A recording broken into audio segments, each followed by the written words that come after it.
ঢাকার এক কলেজ পড়ুয়া ছেলে ছিল নাবিল। সে সবসময় ইউটিউবের জন্য ভয়ঙ্কর ভিডিও বানাতো। পুরনো বাড়ি, কবরস্থান, পরিত্যক্ত হাসপাতাল, এসব জায়গায় গিয়ে ভিডিও করা ছিল তার শখ। একদিন সে খবর পেল শহরের বাইরে একটা পুরনো সিনেমা হলও আছে, রূপালী টকিজ।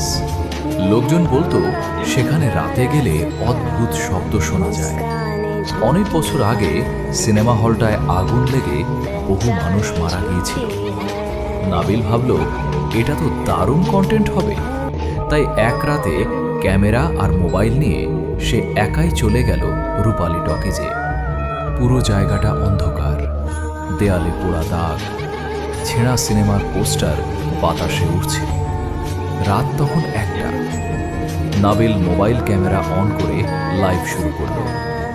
বন্ধুরা, আজ আমি ঢুকেছি বাংলাদেশের সবচেয়ে ভয়ঙ্কর সিনেমা হলে। হঠাৎ পিছনে টিক টিক শব্দ হল। সে ঘুরে তাকালো, কেউ নেই। কিন্তু কয়েক সেকেন্ড পর তার মোবাইলের স্ক্রিনে একটা অদ্ভুত জিনিস দেখা গেল। লাইভ ভিডিওতে তার পিছনের সিটে একটা কালো ছায়া বসে আছে, কিন্তু বাস্তবে পিছনে তাকালে সেখানে কেউ নেই। নাবিল ভয় পেলেও সাহস করে সামনে এগোল। ঠিক তখনই সিনেমা হলের পুরনো পর্দাটা নিজে নিজে নড়তে শুরু করল। তারপর হঠাৎ প্রজেক্টর চালু হয়ে গেল। স্ক্রিনে একটা পুরনো ভিডিও চলতে লাগলো। ভিডিওতে দেখা যাচ্ছে আগুনে পুড়ে যাওয়া মানুষজন চিৎকার করছে, আর তাদের মাঝখানে দাঁড়িয়ে আছে একটা ছোট মেয়ে। মেয়েটার চোখ পুরো সাদা। সে ধীরে ধীরে ক্যামেরার দিকে তাকিয়ে বলল, তুমি কেন আমাদের ভিডিও করছো? নাবিল আতঙ্কে পিছিয়ে গেল, কিন্তু তখন সে বুঝতে পারল ভিডিওর মেয়েটা ধীরে ধীরে স্ক্রিন থেকে বের হয়ে আসছে।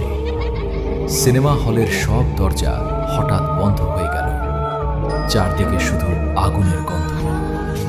নাবিল দৌড়ে বের হতে গেল, কিন্তু তার মোবাইলে নোটিফিকেশন আসলো, লাইভ ভিউয়ার্স 666। হঠাৎ লাইভের কমেন্টে একটা মেসেজ ভেসে উঠল, পিছনে তাকিও না। নাবিল ধীরে ধীরে ঘুরে তাকাল। তার একদম পেছনে দাঁড়িয়ে সেই ছোট মেয়েটা।